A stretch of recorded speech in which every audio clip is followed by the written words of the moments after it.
sabi ko, nasa na ni Marco? Nasa na paano yung bali siya? But before that, I would like to say a verse for Shania. It's my birthday, which I'm a friend of her dad.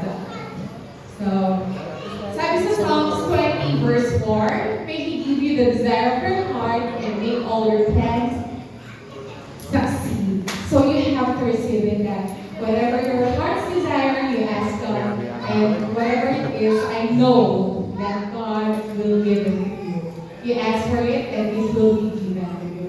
So, let's all pray before po tayo mag-proceed sa food. May we bless Shania. Is it okay to extend her arms for a bit, and then we will bless her using everything that we want her to be in the future. Whatever is her wish, kung ano gusto niyo mangyari sa kanya, i-bless po natin siya. Tama po ba? Okay, so we will pray, sabay-sabay po tayo. You speak, because it's very important to speak whatever na gusto niyo for her. It's not gift na financially, pera ba yan, or gift na what is more important is that yung gusto niyo for her is nasabi niyo through prayers. Okay? So whatever na sasabihin man nila, you have to accept it, and you have to believe it that God has already given to us. Okay, we'll pray. May we close our eyes and pray for Shania.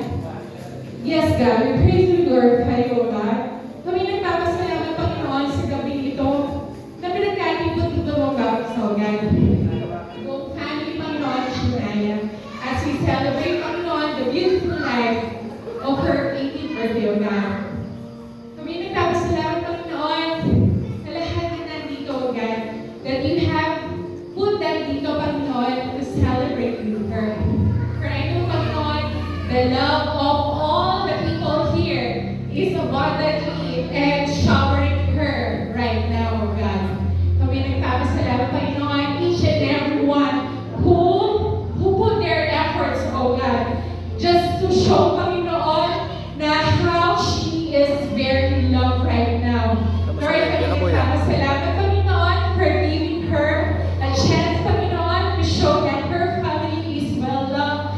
And I know, Panginoon, that everyone here, whatever they're speaking right now, Panginoon, you bless her in whatever ways that they will give it, Panginoon. Lord, as we, Panginoon, you speak tonight, Lord, shower Shania love, strength, Panginoon, and whatever her heart's desire, i-grant yun in Jesus' name. Maraming salamat po sa oras na ito. Maraming salamat, Lord, sa binigyan